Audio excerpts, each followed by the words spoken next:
I should just have a thermometer behind me. Just show like speed. All right. I didn't even time that right. That just shows where I'm at here. But you know what? We'll do it live, as they say in some circles. A little Stokastic PGA Live before lock, John Deere Classic 2023, of course. Open Championship just a few weeks away. But in the meantime, we go to Silvis, Illinois to break down a very weak field. But there's a lot of money up for grabs. And we're going to answer all your questions, build some lineups, talk about what's going on in the industry. I'm Ben Rasa, joined by Geoff Ulrich. Of course, sir. We were just complaining. I was complaining before the show. Can't take this weather. The humidity has gotten to me. I bet Summer League basketball. That was also a mistake. I've made a lot of mistakes tonight, so we need to right the ship live on the show. I can't even get a tweet out, so I'm just going to give up. Yeah. But no, look, we are going to write a lot of wrongs or whatever or failings, because I think this is a really interesting event. I think we're going to be able to find some angles we can work here. I don't know. I mean, this event, I feel like sometimes gets a bad rap. It is a birdie fest, but it's kind of like a fun birdie fest. The course is really well manicured. You kind of know what you're getting. And I mean, it can be fun if you get a couple guys going. But I just think it sets up for a really interesting week with how, there's no dominant number one. There's a bunch of guys coming in. Anyways, we'll get to it. I'm excited. Like you said, we got to get back. We're going to get back on track here, and it's going to start right now. It starts right now. Before we get back on track, let's look about why we need to get back on track, which would be the Rocket Mortgage. This is not a shout out to Ricky, even though I am wearing orange. It's just a cool color. Ricky wins at 14-1 and 35% owned. The tournament was a mess. You couldn't even watch the final round at times. Right. Certainly, I think Twitter was down. Yeah. Oh, yeah. Just Twitter broke. Everything was crashing. It was great to see Ricky win. I was genuinely happy for him. And I haven't said that about too many things without monetary interests in quite a while. It cost me money, and it was still cool to see. I was rooting for Morikawa. What were your thoughts on the Rocket Mortgage? Because really the mentality that these guys need is going to carry over to the John Deere with the birdies that are needed. Yeah. I mean, my take, the Rocket Mortgage to me, I mean, that course is, I don't like it. I mean, it's big. It doesn't put any pressure on them off the tee. I don't really know. It's way more about, like, I come back to this course. This course at least is a little bit tricky and technical. That course it's a pure putting contest. And I mean, I'm not taking anything away from Ricky. I mean, you still have to putt well and play well to win there, obviously, but I really just don't like it. And I also feel like with the weather that came in and stuff, and them going off early, just added another weird element where, it was kind of just a three-man race at the end, which, again, not taking anything away. It's just not, I just don't really like that event. So I'm glad it's over. But certainly, from like a Ricky Fowler and a Morikawa and even a Hadwin perspective, I mean, it was a good week for some of these guys to get on track. I mean, Morikawa has been showing glimpses that he's like still elite, but like hasn't really done anything since the Tournament of Champions. So I think that's pretty big for him going into the last major. And then Ricky just finally getting the win. I mean, that's really just the story. Like, for me, it's just Ricky. I mean, you can talk a little bit about Morikawa and Hadwin coming close again, but Fowler to me is now at a point where, I mean, I feel pretty confident in saying he's playing the best golf of his career. Like, he's playing the best golf of his career, in my opinion, like hands down. The putter has been figured out again. He seems to be almost more consistent with that club than he was. And he was an elite putter when he was in his younger prime years. But everything else just seems to be flowing a lot better. The tee game isn't as wild as it used to be. The strokes gain approach just seems to be more elite from different areas. I think he's legitimately taken a step up. And I think it's really going to be interesting to see what he does over the next year and a half. Hard to argue with that. Certainly, I've seen people already saying bet him for the Masters, and I get it. I totally do. The other takeaway, and we don't need to spend a ton of time of it because it's not actionable this week.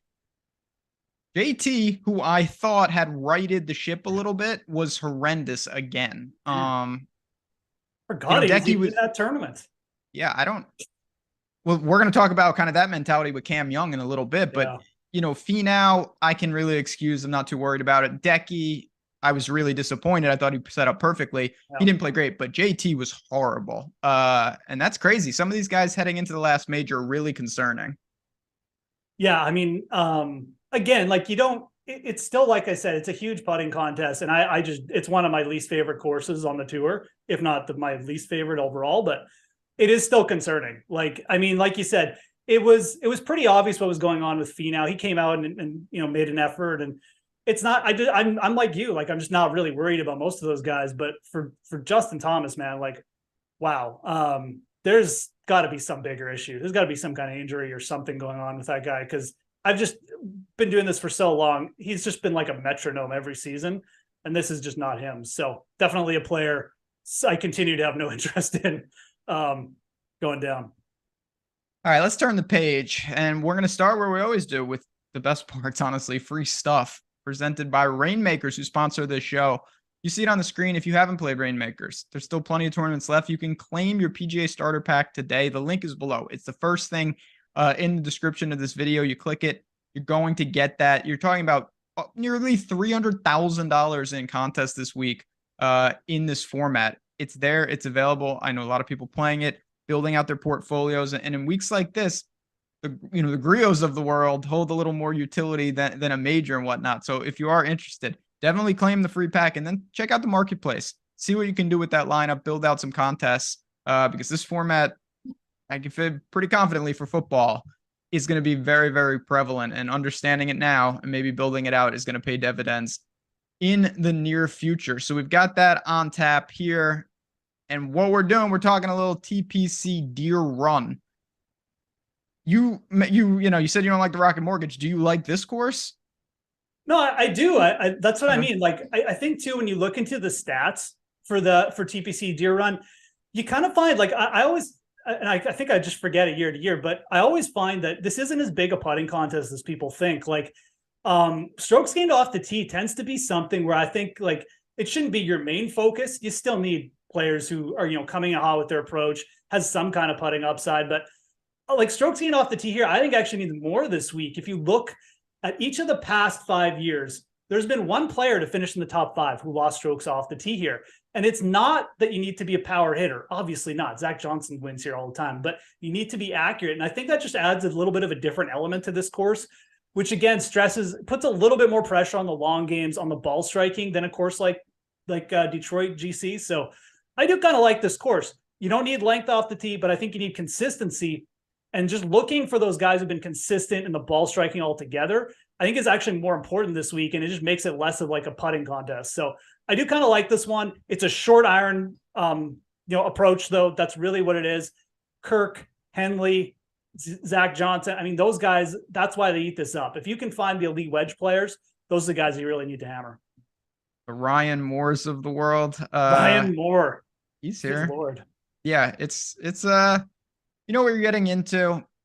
Ultimately, you're going to have to score. But yeah, I'd agree. I think there are some other areas that you can manufacture it in terms of tee time stacks, waves. I don't see anything drastic. You could go a little PM AM. You could go a little AM PM. If you want to get that correlation, it doesn't hurt. I don't think it's going to be a drastic split. Maybe for showdowns, you could do something. But for me, I think this course is pretty straight up. You mentioned keep it in the fairway, attack, got to roll it, kind of fast greens, but it doesn't scream gimmick to me when we talk about this course. It just screams pretty gettable, and it's been like that for a long time.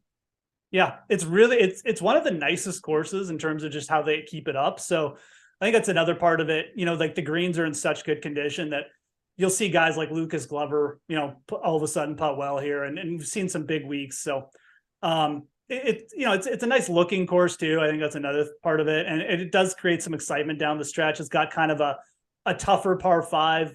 And then obviously, like, the 18th, a little bit of a dog leg with some water. So I just think it's a little bit more of a professional setup. And even if players go low here, it's still going to be, just a little bit more interesting down the stretch. Let's get into it. We'll start in the top tier. That's where we begin, and after that, we're gonna generate some lineups as well. We got a lot of cool things going on, but we got to start with the top tier so we at least know some of these elite players, I should say. And I don't mean to rip on Denny McCarthy because he's a good player, but he's 10,600. Russell Henley's 10,400. Aberg, who, I mean, if he would have finished like he started, he would be in the 11K range this week. He fell back quite a bit. And then Cam Young, probably the most fascinating name in the tournament to me. Yeah. Denny and Henley are the 1-2 in the betting markets. I think that's probably warranted. What do you do in terms of your starting point with the 4 north of 10 this week? I think it's a fun week because I think you really have two groups of players.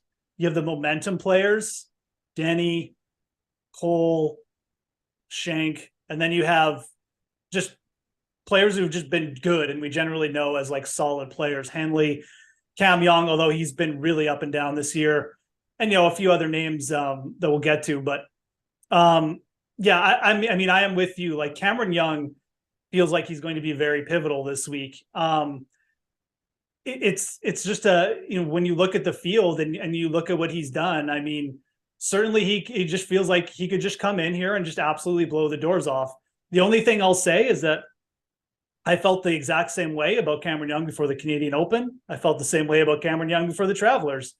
And yes, the field is weaker, but he didn't do anything in those events. His play really didn't take much of a tick up. He's not playing terrible, but for his level that we've seen, he's playing pretty bad.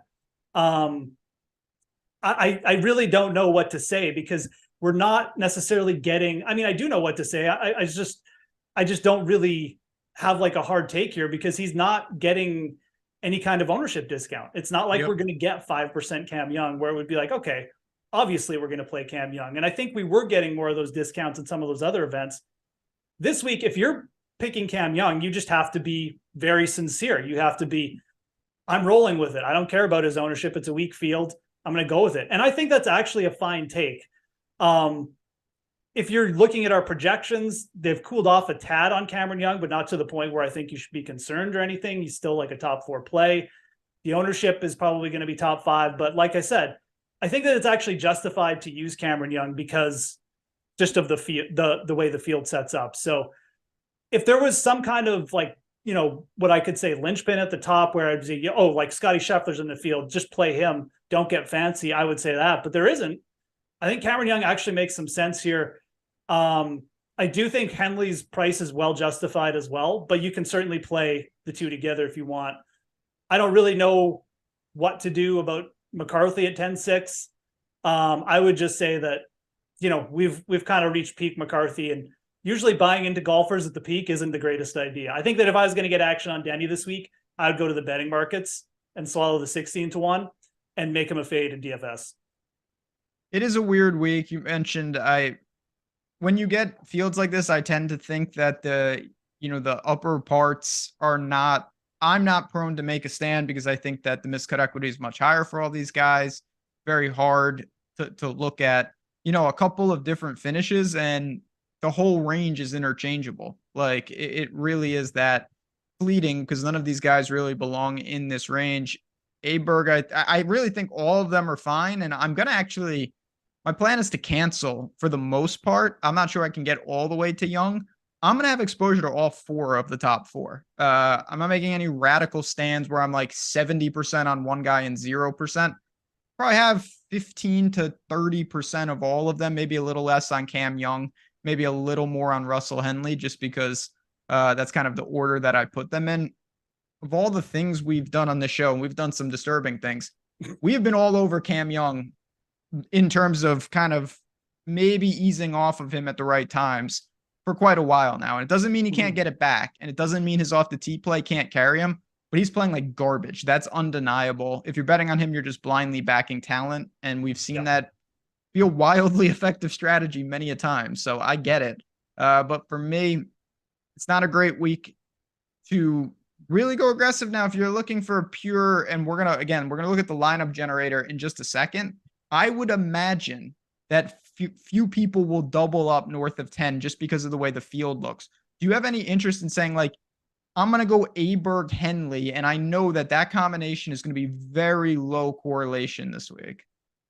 Yeah, absolutely. I think you're right because I mean, I was even just going to mention, I mean, your strategy of just sprinkling, spreading the top guys makes a lot of sense because they're just stronger plays and equal players in the 9K range who could easily be 10K this week and who wouldn't even blink an eye. So that does lend itself though to like being contrarian and doubling up with Henley and Aberg, which would be like a good low-owned pair.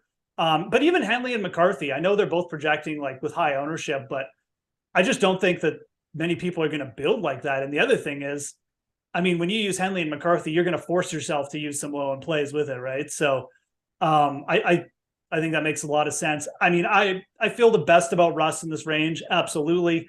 But like you, there's not enough for me to say like, to go heavy on one player or the other. I think you kind of nailed it with saying, if you're creating a pool, spread ownership on these guys and then taking some bigger stances on the 9K range is way more palatable for me. Before we talked about the 9K range, and even though I can't see you because Jordan Klein is working on a whole different level, he's got the broadcast up and it makes our lives easier. Can we pull up lineup generator, Jordan? And I want to just see what it looks like with Russell Henley in there. If we go to it, and again, this is one of the many of the tools that we have. We go to DraftKings and we go to these balanced builds, and we click Russell Henley and we generate some lineups. This is the power of this tool. And again, we've got our Sims tools and you've heard about them if you're really looking to take it to the next level. This is our lineup generator. You can get this for $4.48 for the week. $4. We're talking, again, I say a cup of coffee, a bacon, egg, and cheese in my world. This will get you in the door and you see right off the bat the power of this. You get to see that correlation of, shocker, who is paired up with Henley a lot? Davis Thompson, Hubbard, Smalley, Palmer, Kim, Ches. These are all 7K option guys. You don't see those 10K. I don't even see a 10K name on the whole list right now, and that's not surprising. Yeah, no, highest salary guy down there is Adam Hadwin, which, even that, I mean, like he's not paired with him in an extraordinary amount from the generator. It's almost like two 10K guys going together. So I think what you'll see with Henley lineups is you'll obviously people just pounding that 7K range, even though the 7K range is, it's got some strong names, but again, like, if I don't have a problem fading like Bo Hosler and Brendan Todd either. I mean, that's not overly scary. So I think it's a good thing to keep in mind that what a lot of Henley lineups are going to look like. And then also, like you said, I mean, if you want to make a contrarian lineup with Henley and you're big on him, make sure you do some doubling up, man. That's an interesting type of build. And again, these tools, the great thing about it is you can use it for your lineups, of course, but you can also use it to kind of get a sense of what maybe some of the lineups could look like. And again, the sim tools are different for sure, but even this, very powerful. It's there. Link is in the description. I just dropped it in chat for you guys as well if you want to take a look. Again, your first week's half off, less than $5. But we talked about the big four, if you want to call them that. Certainly there's going to be a million people that go balanced this week who start with Hadwin or Eric Cole. I guess Keith Mitchell, even though I don't think he's playing particularly well. Shank, Moore, Kirk. Talk to me about the 9K range. Yeah, no. This is where, I talk about these players and, there's just numerous names here where, not numerous, but a couple names where they just, to me, like, I actually think there's quite a few, like what I would call misprices this week. Like if Emiliano Grillo was 10K this week, would we be up in arms? Would people be like, oh, that's ridiculous? If Chris Kirk was 10K this week, would you be saying that?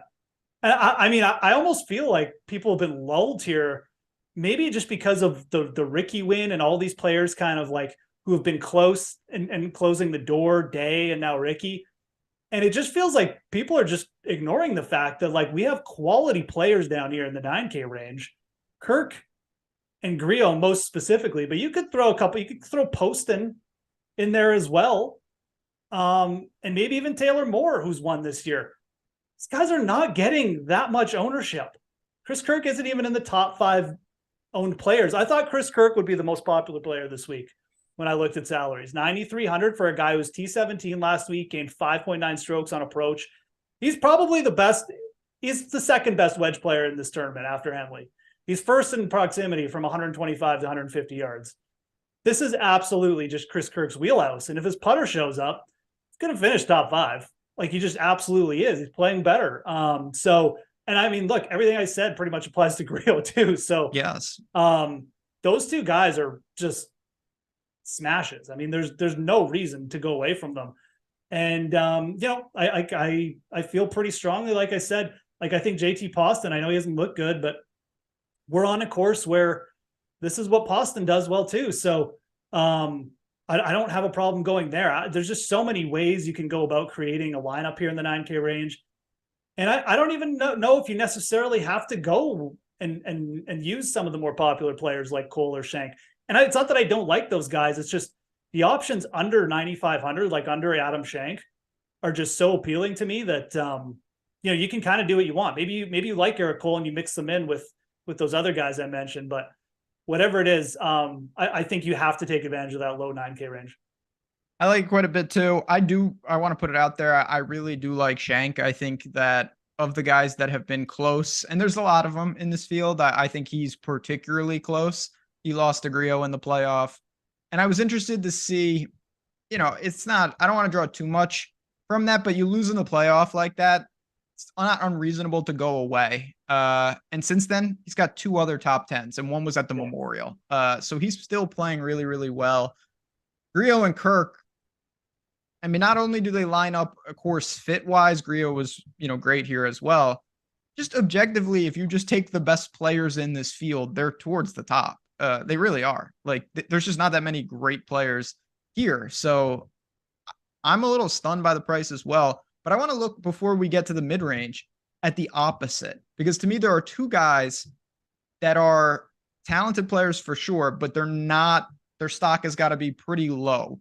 And that's Keith Mitchell and Seamus. Nobody is talking about Seamus. He's been playing pretty terrible and just not as frequently. Do you have any interest in going to them? For me, I'll just answer really quickly. You're not getting any type of ownership discount. And for that, I would just rather play the guys that I objectively like better. That's pretty much how I feel as well. If I was going to mix one in, it would definitely be Seamus. He can save you in so many ways on a course like this. If his irons just pop up a bit, the putter is mildly good, he'll be fine. But if his putter really pops, I mean, we've seen him like almost win events with like losing strokes on approach. So I would feel better about Seamus on this course. Mitchell's kind of interesting, but he really has not been consistent since March. And again, it's not like we're paying 25% ownership for Kirk or anything this week, because I don't think we will be. So to me, I would prefer Seamus of those 2. And I'm kind of with you on Shank, just quickly. I agree. Like, of the Cole, McCarthy, Shank grouping there that I mentioned off the top, I think Shank is probably the guy I would be most drawn to as well. He's been really good. I think he's got a little bit of room to pop up with that approach game this week. So I definitely don't mind. And again, you could start lineups there. I think you could feel pretty good about starting with Adam Shank, which is a phrase I never thought I'd say on a PGA DFS golf show. What a time to be alive. Well, the mid-range, I guess it's a blessing and a curse. The mid-range, to me, the top of it is interchangeable to some talked about, because when you look at Alex Smalley and Jaeger and Bez, Straka, and these types, maybe a little more inconsistent at times, but I think some of them set up fantastic. I put a couple of these guys on my betting card. Mm-hmm. I like them quite a bit. So talk to me about the upper 8s, because for me, this is a very popular range and one I'm going to be overweight on. Yeah, it's definitely popular. Bez is, I thought we'd get a bit more of a discount, but I mean, obviously he, for betting, I'm talking about, but his price really didn't go down. I think for DFS, I don't think too many people are going to be clicking him, which I think is nice.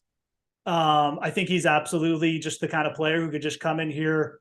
He hasn't been like terrible. He's been not great, but he hasn't been, I don't think he's been like JT where his game is gone. It just feels like he's cooled off a bit.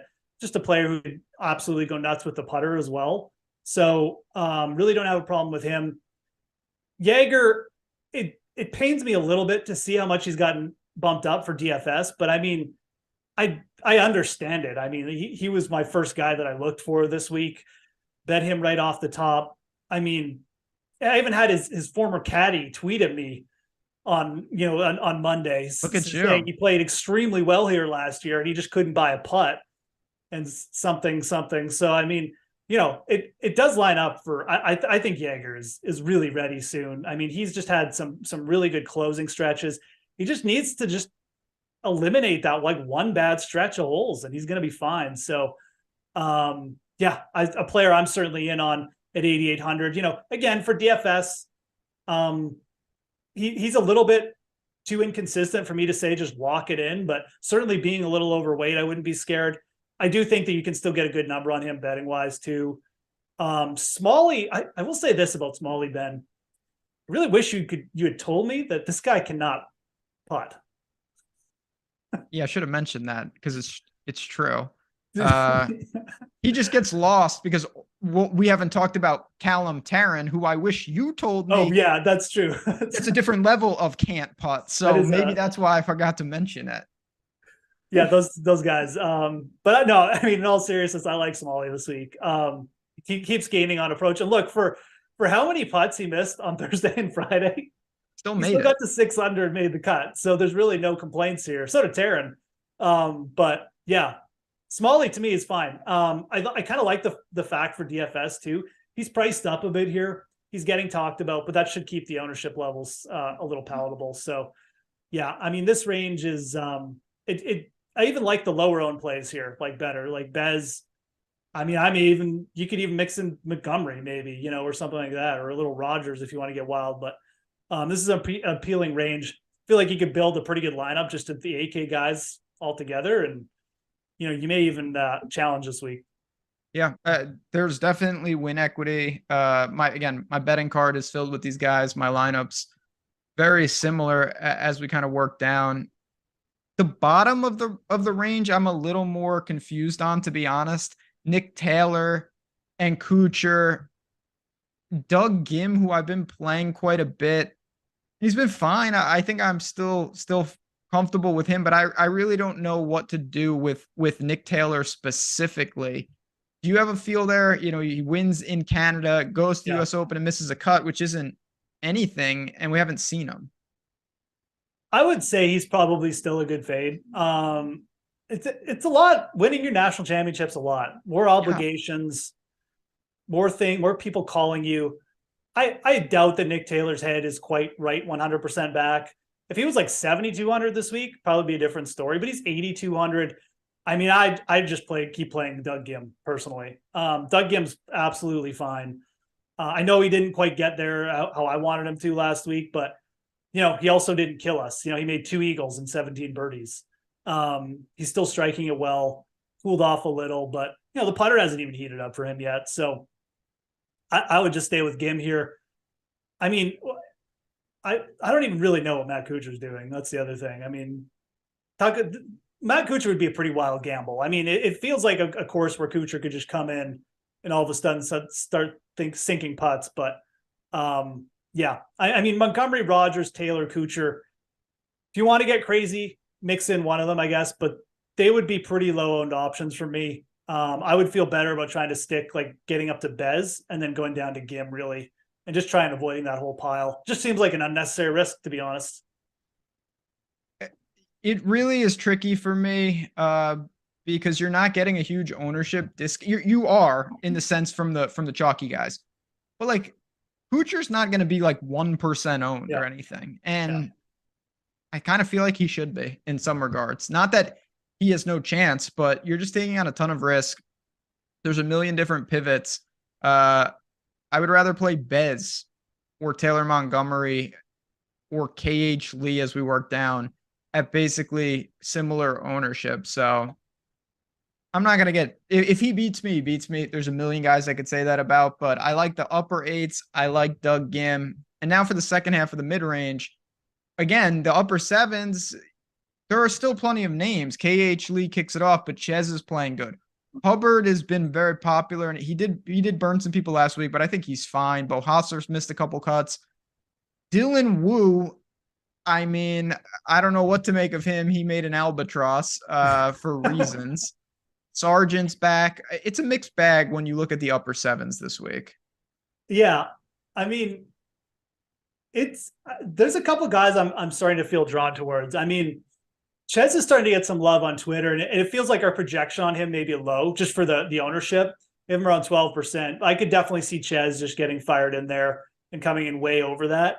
makes a ton of sense. I mean, the guy was putting like a god. Now he's hitting it like a god. And if the two meld together, I mean, he may just win this at like 24 under. So the Ches play is absolutely fine. I don't really hate going back to Mark Hubbard here. A little peeved because the last two courses also set up well for Mark Hubbard. And I'm pretty sure I definitely bet him at the Travelers. And he's done absolutely nothing, but very similar week. The approaches aren't terrible. Could just be like a couple event dip. Could be a 10 event dip. I have no idea because he's Mark Hubbard. The player I really like in this range, though, is actually Ryan Palmer. We talk about John Deere. The other thing about TPC Deere Run, this is just a pure veterans track, man. I mean, you talk about some of the names here: Lucas Glover, Johnson, Steve Stricker won here when he was like 55. He wasn't 55. But you get my point. I mean, would Ryan Palmer look out of place, Ben, to you on like a winners really list wouldn't. here? I wouldn't look out of place to me. The guy's been gaining like 8 strokes ball striking. Asking Ryan Palmer to sink putts can be a little iffy, but if Lucas Glover can come here and gain like 3.5 on the greens, Ryan Palmer can do that. I'm going to add Ryan Palmer's going to be my late ad, I think. I like Ches too, but I really like the way Palmer's looked. I know you brought him up last week. It's a pretty good call. And I don't even know what he's projecting at on our site. Again, you guys look, instead of me just telling you, just get the subscription. We got the Open coming up. Get a week or a month or something. You can get all these ownership projections. Him and Ches are about the same. I don't think either one. I don't think Palmer's going to be as chalky, though. I think Ches will probably get a little more heat if I had to guess. I'd agree. Played some Palmer last week, and he really did look good. I do want to ask you, though, because when you were kind of talking that through, if you said to me, older guys track, someone that can do that type of stuff, would you look at a place?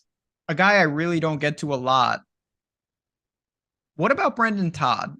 Because he's just there, and he's really not my typical play. I always think he's a little overowned, but he is someone, you get like the Ryan Armour, get some wedges in his hand. We know he can roll it. Do you have any feel on him? Because right now I'm kind of indifferent, but I'm not sure if he could be a late add to the pool.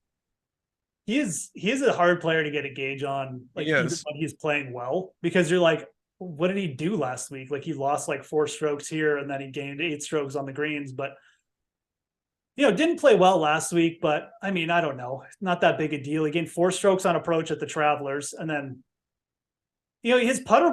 The one thing I'll say about Todd, the putter and the around the green game was really good last week, which definitely piques my interest a little bit. He's been a tiny bit of a disaster off the tee, which scares me. I would probably say I'm not super interested.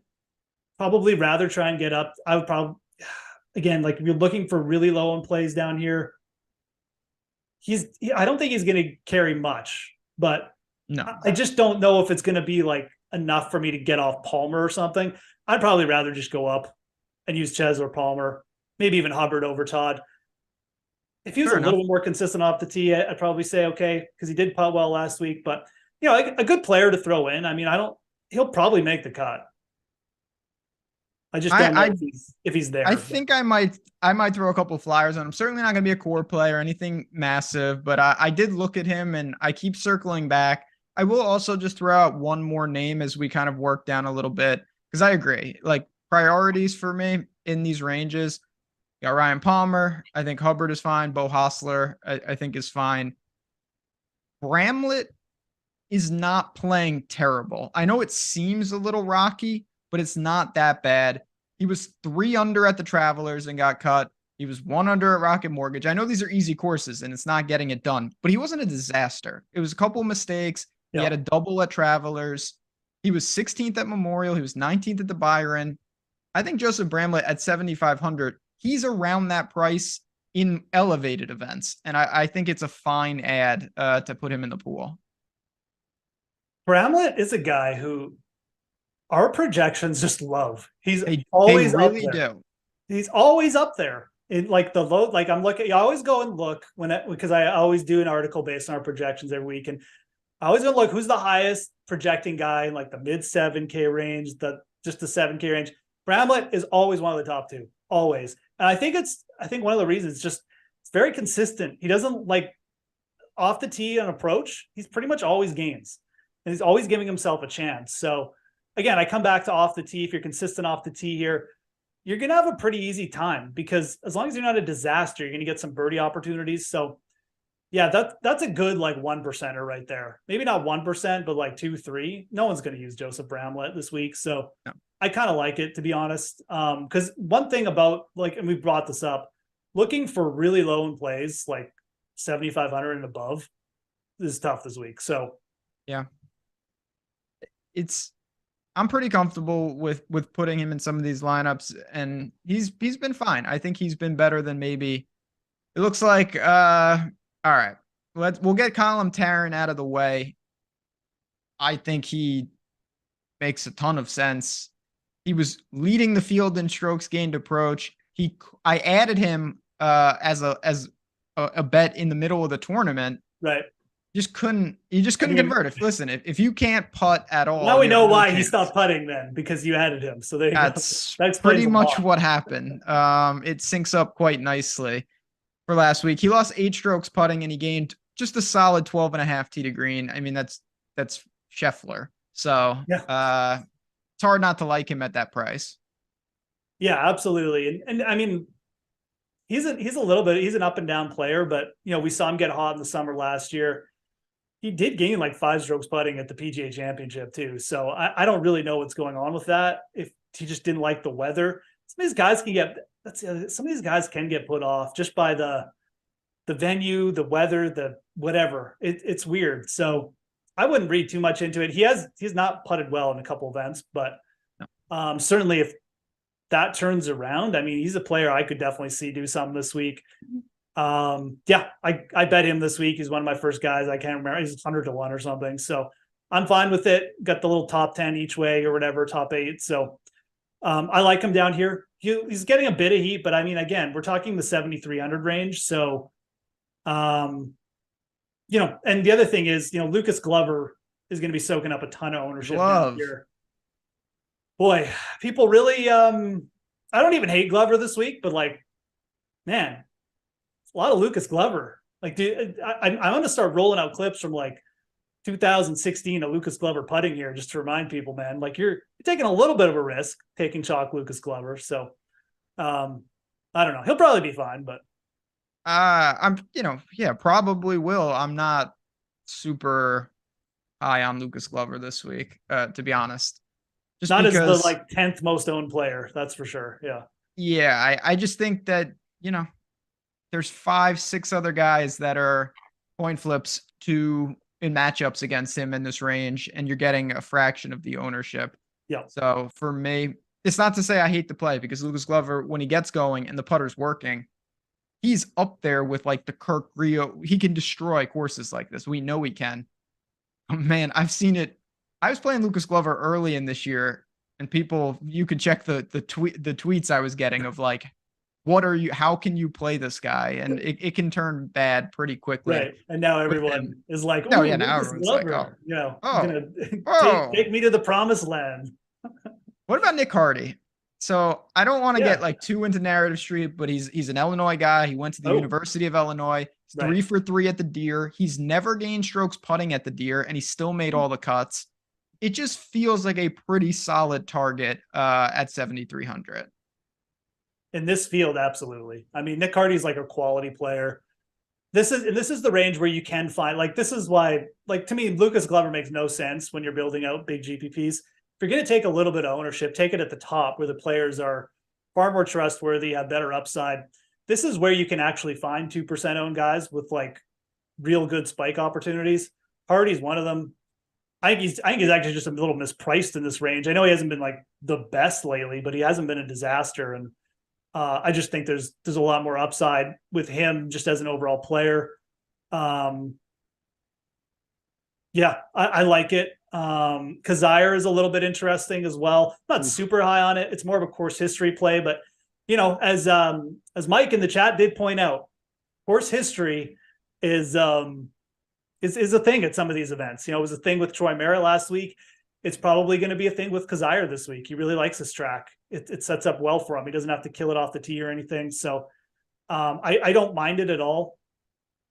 Going down too, I mean, I think there's a lot of players 71, 70, 7,000 flat that deserve a look as well. Your boy Sam Ryder, That starting guy. to heat up a little bit. The approach game didn't look great, but it was better.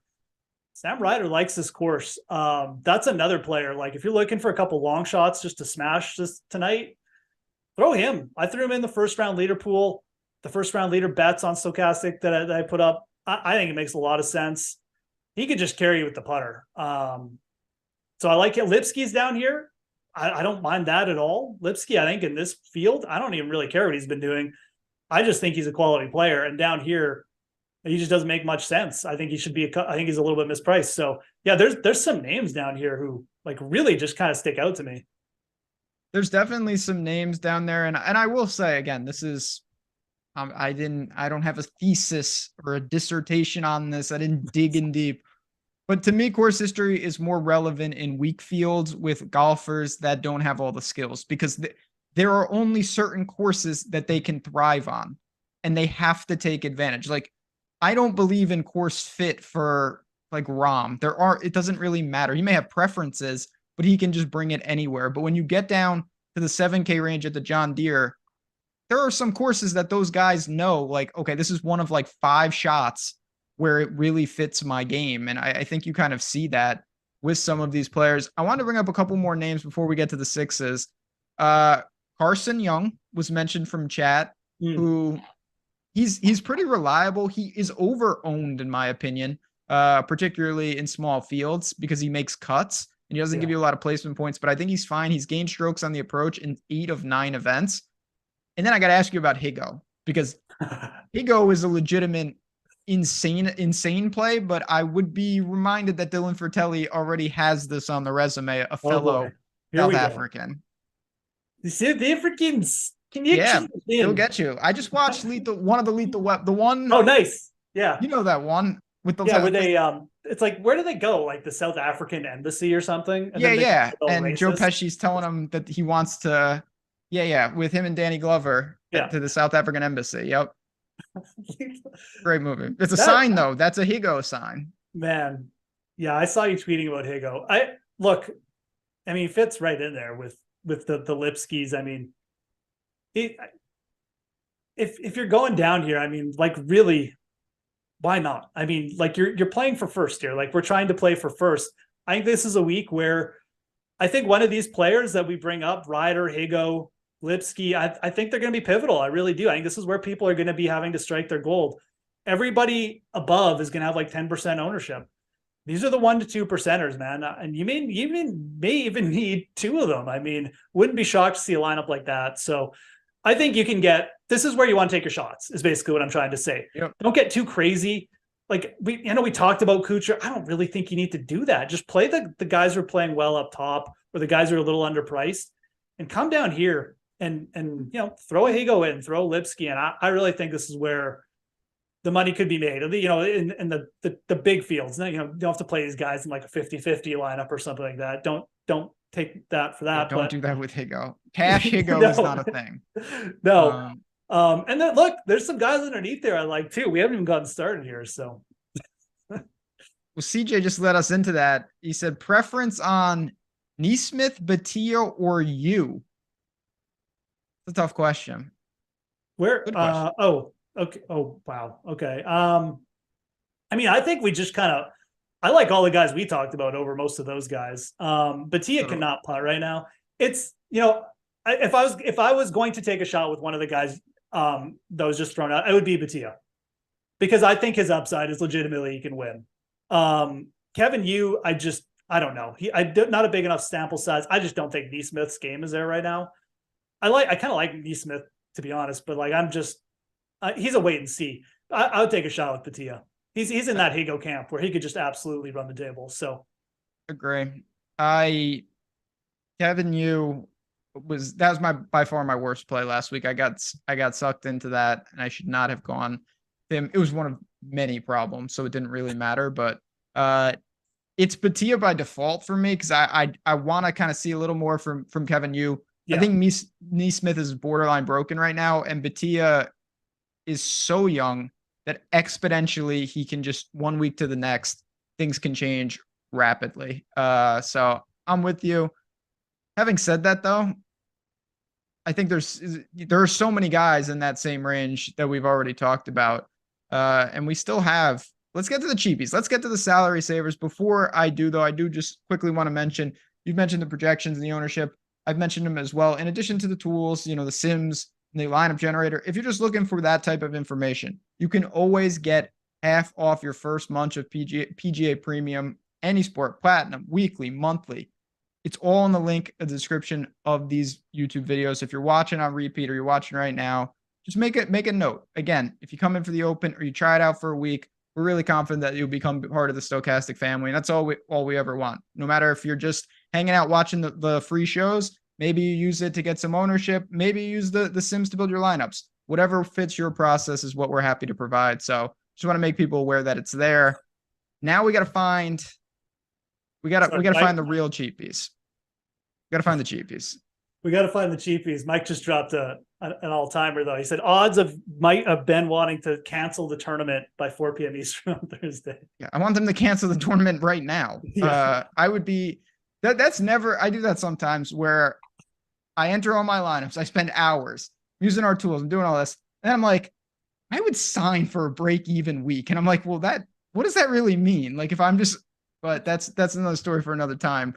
With these type of lineups, it only takes one though. I have won some really big contests on weeks that you would never imagine. It's not always at the Masters, let me tell you. So. These are, look, we joke about it. I still think these are the best opportunities. These are the biggest edges. There's no question. I really do. I mean, and even just like betting. I mean, I mentioned off the top, like 35 to 1 on a guy like Chris Kirk. Anyways, we'll see what happens with that. But I really do think these are the funnest weeks to me.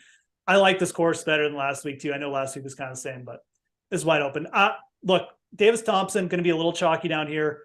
He did play well last week. Birdie Fest. I do think he makes some sense. I don't really have a problem with it.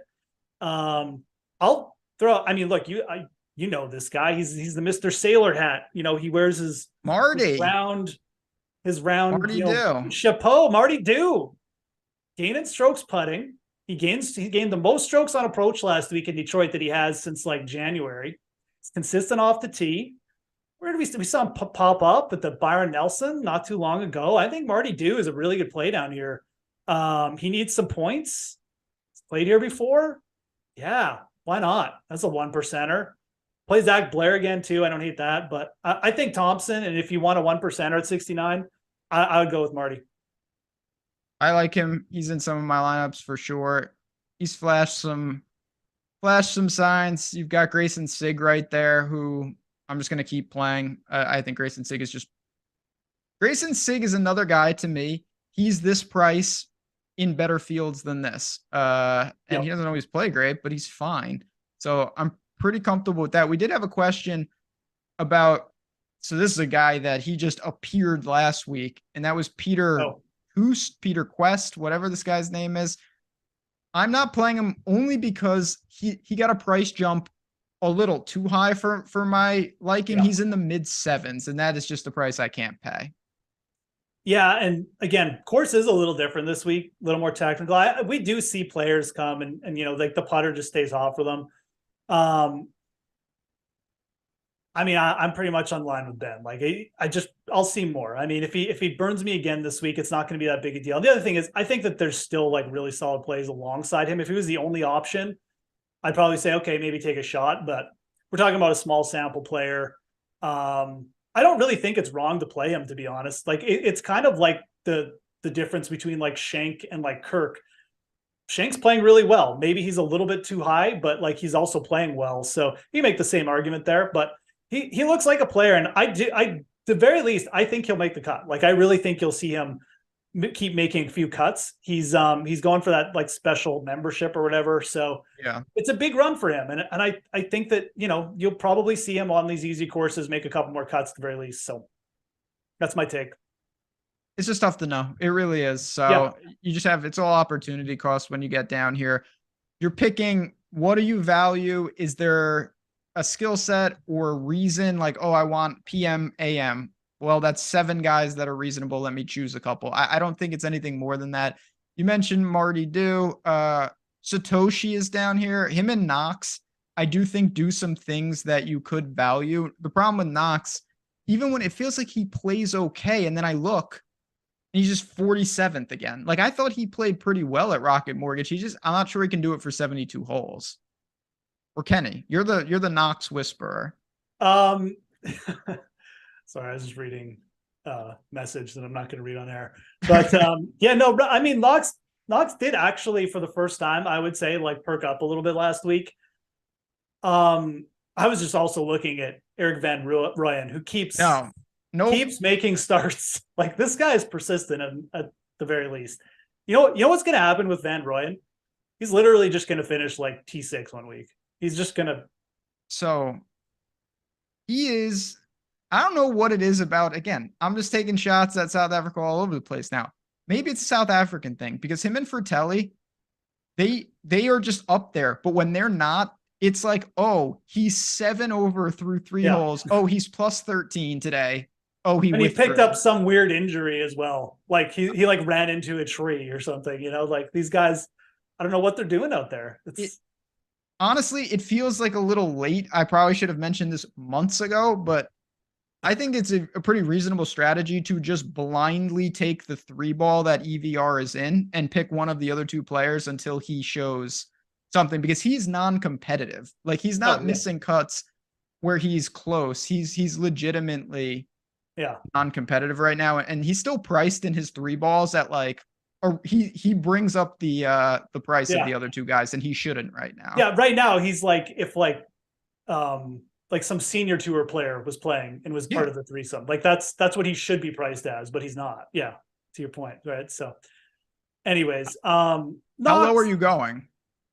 I don't know how low we necessarily want to go. I think Kadira is interesting. I know Chap brought him up. He's played a little bit better. He can certainly get it rolling on the greens. I like that as an out. Knox certainly isn't going to save us with the putter. I think there's a little bit more upside with Satashi. So there's that. Grayson Murray. Oh boy. 700. Yeah. Oh boy.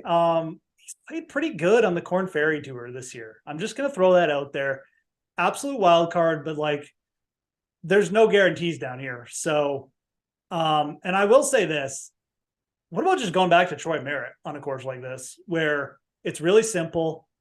He finally played well last week. I know the course history thing, but like, you know, as long as he's not a disaster off the tee, he's probably going to give himself a chance to get there with the putter. So I actually don't hate that idea either. But I don't have like a linchpin here under 6,800. It's kind of just, let's see what we can come up with. Oh, actually, I do have one player I like, but he's under 65. So I'll save that for a second. All right. I will say that for a second. And don't worry, we're going to build a lineup before we get out of here. I do want to mention someone, and then again, real good content here, because I'm going to mention him and then I'm going to say, I don't really know what to do, but I have been told that William Mao is a legitimate top end prospect. Now, I don't play guys that I've never seen at all. This guy's made cuts consistently. He's 4 for 4 on the Corn Ferry Tour. He's got real pedigree. And he's 6,600, and this field is a glorified Corn Ferry Tour start. So I don't think it's impossible at 66 that he can do some things. I just don't think it's really necessary. If you want to sprinkle him and you're building hundreds, I think that's totally fine. I don't know how you target a guy that we've never seen before, though. Yeah. And again, I mean, I actually don't mind playing him this week either, because for the simple fact that, I mean, I just threw out Troy Merritt at the same price, right? That's what I mean. Yeah. Our options are limited. And the other thing about Mao is, I'm glad I completely forgot to bring him up. So I'm glad you did, because the other thing about him, he maybe hasn't played on the PGA, but like he's got Corn Ferry Tour starts and he's been making cuts there. If he had been a disaster there, I would say stay far away, but he really hasn't. So I really don't hate that play at all. I know people are bringing him up. Looked into him a little bit today. I think it's fine, to be honest. So yeah, my other dude who is not William Mao, does not have the pedigree, Kelly Craft, 6,400. Kelly Craft. Yeah, Kelly Craft. He was up there last week for about 5 minutes. He was. I threw him out for first round leaders. I don't mind him at all. If you look at Kelly Craft's history, he definitely, you know, will shoot himself out of tournaments, and he tends to miss like 6-7 cuts in a row, but he always tends to pop up with like a T8, T4 somewhere, and it's always in events like this. easy courses, easy fields, and he just makes the most of his opportunities. That's how he's been able to just stay and keep some status, because he doesn't challenge often. He misses way too many cuts, but he's still getting starts. And it's because he gets like the odd top 5. You almost want a Barbasol. I think he's playable down here. At the very least, that's where I would go if I was down here. Take a shot with him. I think he's a better betting target, to be honest, like for like a long shot top 10 or a first round leader bet. But, you know, if you're going down here, I just wanted to throw out his name because I have some exposure and there's really no one else down here that I like. My guy Trey Mullenix flashed for like 8 holes yesterday or last week, and that was it. I'll give you. We'll have a gentleman's. We'll resume this next time I'm back. I think my Kelly Craft is Tyler Duncan. Tyler Duncan randomly can pop up. I expect him to not play well. If Tyler Duncan was just like 8 under after 1 round, though, I'd be like, "Yep, this is a T Dunks course," and he does that. And he's playing really bad, but he did make the cut at Rocket Mortgage, and he pops at times. He can get crazy hot, and he's done it before. So I totally get it. My goal is to not end up on those type of players. Yeah. Let's see who we end up. What? Better bets. Kelly better Krause, bets. I agree. 350 to 1. His top 10 odds are sky high. Go throw a few bucks on him. Probably better than that than making these crazy lineups. Yeah. Better showdown targets too, because they could do it for a round. I'm not sure after 72 holes, the chances that they hang in. It's an extreme risk. All right. Who the hell is that? Who's Reed Martin? Okay. Shout out to that guy. Let's do it. Let's build a lineup before we bounce on out of here. I don't know what. Normally I have like a good idea of what it's going to look like. I really don't. Yeah, where are we going? Kelly Craft. No. Kelly Craft. Sure. NT Dunks. NT Dunks. Double up. I'm going to throw Chris Kirk in to start. I've talked about Chris Kirk and how obscene it is that he's not over 10,000 and he should be 20 to 1. Mm-hmm. And now he's going to shoot 78 on. No, he's not going to do that. He might. I like him. I like him a lot. That's all right. Let's start with Kirk. All right. We'll just do a little double up action because you know what? Brio is playing great. He really is. And he's my guy. If I play him during his struggles, why wouldn't I play him when he's playing well? And he's a good price. So you got to strike while they're on top, man. Trying. Let's see here. Oh, there's a couple ways we could go. Okay, I'm going to throw in Ryan Palmer. Oh yeah, that's a good one. I do like him this week. I think Ryan Palmer's like good enough that he could grab another win like before it's all said and done. And this is definitely like where it would come, like an event like this. So let's see where to go. That was an evil laugh. Well, you got some. Yeah, because this is just like, this is such a like, I'm like, oh, you know what? Because we haven't done anything and there's plenty of time, even though the secret is out. I want to be clear. This is not like the last couple of weeks, but Callum Tarrant is just playing really well. And I actually believe in this guy. So I'm not looking to make any waves just yet for this lineup. We'll see how it shakes out. Palmer, you did us a favor. He's not going to be overly popular. I'll play Callum Tarrant and we got plenty of ways to go for the last 2. Okay. Who can we get up to here? So we could go. I mean, we do kind of like Shank. We could go Shank and then we'd have 69, which would leave us with like, you know, Marty Dew or Davis Thompson or a 6K. It'd be sick, but yeah. The more sane thing to do, I'll just do the same thing, even though I don't feel like it. But we'll go Jaeger at 8,800, and then that'll leave you. You know, you can take anyone basically 7K and up. So yep.